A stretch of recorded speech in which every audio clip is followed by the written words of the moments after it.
অগ্নিকাণ্ডে বশীভূত বসতবাড়ি দুর্লভচড়ায় অগ্নি নির্বাপক কেন্দ্রের জোরদার দাবি স্থানীয় জনগণের। রামকৃষ্ণনগর বিধানসভার দুর্লভচড়া স্টেশন রোড এলাকায় হঠাৎই এক ভয়াবহ অগ্নিকাণ্ডের ঘটনায় চাঞ্চল্য ছড়ায়। বিধ্বংসী এ অগ্নিকাণ্ডটি সংঘটিত হয়েছে গতকাল দুর্লভচড়া হাসপাতাল রোডের বাসিন্দা জয় ভট্টাচার্যের বসতবাড়িতে। স্থানীয়দের পক্ষ থেকে জানা গেছে, ঘটনার সময় ঘর তালাবন্ধ ছিল, পরিবারের কেউই বাড়িতে উপস্থিত ছিলেন না। এক ঘটনায় কেউ হতাহত না হলেও ব্যাপক ক্ষয়ক্ষতি হয়েছে এবং এলাকায় আতঙ্কের পরিবেশ সৃষ্টি হয়। স্থানীয়দের দাবি, দ্রুত তদন্তক্রমে প্রকৃত কারণ উদ্ঘাটনের পাশাপাশি ক্ষতিগ্রস্ত পরিবারকে উপযুক্ত সহায়তা প্রদান করা হোক এবং অগ্নি নির্বাপক কেন্দ্রের জোরদার দাবি জানিয়েছেন স্থানীয় মানুষেরা। ব্যুরো রিপোর্ট, আমার সোনার কালীগঞ্জ। আমার নাম অংশুমান পাল। আমি একটা শুনছি আগুন ধরছে।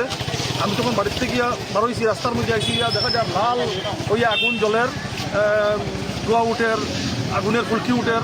সঙ্গে সঙ্গে আমি রামকৃষ্ণনগরের সিডিসি নীলোৎপল পাঠক স্যার, কাটাবাড়ি থানার ওসি চিত্তরঞ্জন বরা, ওনাদেরকে জানাইছি। হেমন্ত হুজাই, in charge fire brigade আরকেনগর।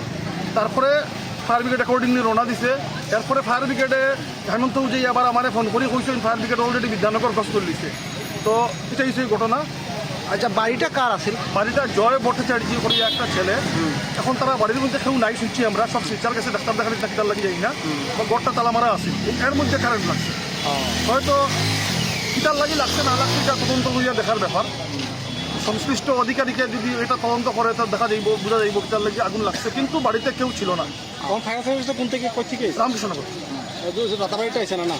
Ratabari fire brigade নাই, যখন তো রামকৃষ্ণনগরের রাতাবাড়ি গাড়িটা। কত ঘন্টা কত সময় করে আছে? না বেশি রাস্তা তো একটা আলিপুরের ব্রিজ নাই, 15-20 মিনিট। 15-20 মিনিট নাই, আধা ঘন্টা। ঠিক আছে, কিছু বাঁচানি যাইবি না?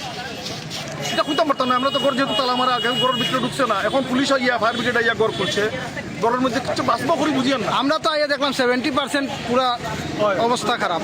কারণ ঘর যদি খোলা থাকতো, প্রথম দেখি আগুন ধরছে, কেউ চিৎকার দিল না। এখন যদি আমরা দুরক্ষাতে যদি ফায়ার সার্ভিস থাকতো তাহলে এই ঘরটা বাঁচানি গেল। দুরক্ষাত ফায়ার সার্ভিস থাকাটা জরুরি, অত্যন্ত এটা প্রয়োজনীয় ব্যাপার। আমরা বিভিন্ন সময় আগেও দাবি দিছি এবং রাতাবাড়ি বিধায়ক, মাননীয় বিধায়ক বিজয় মালাকার ওটা নিয়ে খুব বেশি উৎসাহী যে যাতে ফায়ার সার্ভিসটা রাতাবাড়িতে হয়। আজকে ফায়ার সার্ভিসে থাকলে বাঁচানি গেল না? হ্যাঁ, আজকে তফাৎ থাকলে আরও ভালো হইল। ঠিক আছে। টাইমটা লাগছে ধরেন, এখন তাকে ধরেন 6:30-35। আমি খবর পাইছি আগুনটা এক্স্যাক্টলি তো বন্ধ কর, তারা সব শিক্ষার আগুনটা কটার সময় লাগছে বুঝতে পারছি।